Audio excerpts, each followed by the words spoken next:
Pernah nggak buka HP cuma niat sebentar, terus tahu-tahu udah sejam atau malah 2 jam? Scroll TikTok, buka Instagram, lanjut ke YouTube, balik lagi ke TikTok. Kadang gak sadar itu semua kita lakuin tanpa mikir. Padahal awalnya cuma niat sebentar, tapi ujung-ujungnya udah 2 jam aja gitu. Akhirnya makin banyak yang ngerasa capek, tapi gak tahu kenapa.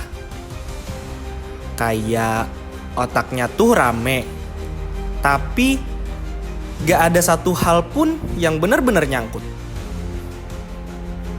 Sekarang bahkan ada istilahnya brain rot. Walaupun terasa menyenangkan, ternyata berlama-lama bermain sosial media mempunyai dampak buruk khususnya bagi mental. Salah satunya adalah terjadinya brain rot. Apa itu brain rot? Berikut ulasannya. Brain rot adalah penurunan kondisi mental yang diakibatkan oleh konsumsi konten receh di platform sosial media secara berlebihan. Dalam jangka panjang, kondisi ini disebut dapat meningkatkan resiko terjadinya kecemasan dan depresi.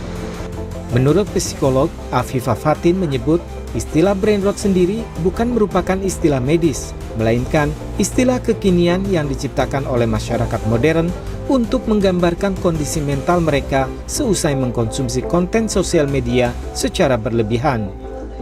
Jadi sebenarnya brain rot itu tuh pertama kali muncul di tahun 1800-an ya.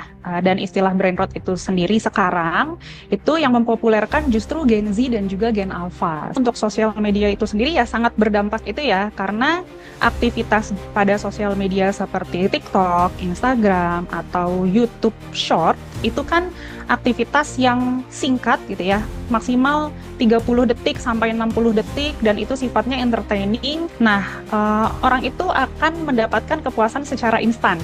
Nah, dari kepuasan instan itu dan juga kalau misalnya kontennya dirasa tidak menyenangkan gitu ya, membosankan, bisa langsung scroll lagi. Nah, itu nanti efeknya jadinya rentang atensinya berkurang.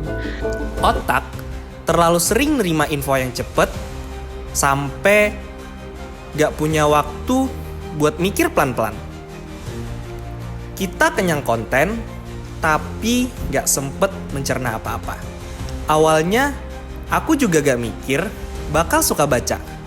Tapi, waktu aku ngerjain skripsi, aku mulai sering ke perpustakaan. Nyari bahan, baca jurnal-jurnal, dan ternyata seru juga. Tempatnya tenang, adem, gak ramai kayak kafe. Di situ aku mulai nemu satu hal. Kadang yang kita butuhin bukan distraksi, tapi ketenangan. Dulu aku pikir baca buku itu ribet. Harus ngerti semua, harus niat. Tapi ternyata gak juga. Gak harus buku yang tebel, kadang cerita pendek pun udah cukup.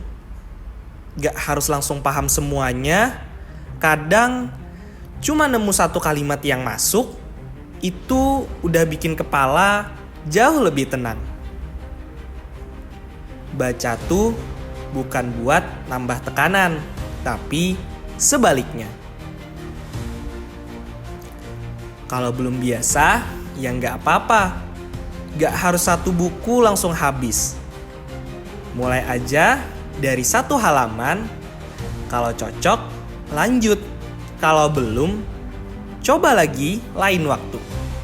Yang penting dikasih waktu buat berhenti sejenak dari keriuhan.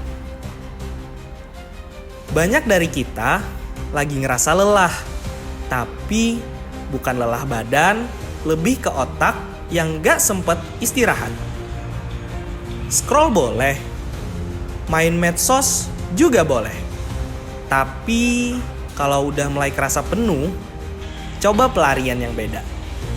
Aku nemu tempat itu di buku. di halaman-halaman yang pelan, di suasana perpustakaan yang tenang. Siapa tahu kamu juga cocok. Reading is the new healing.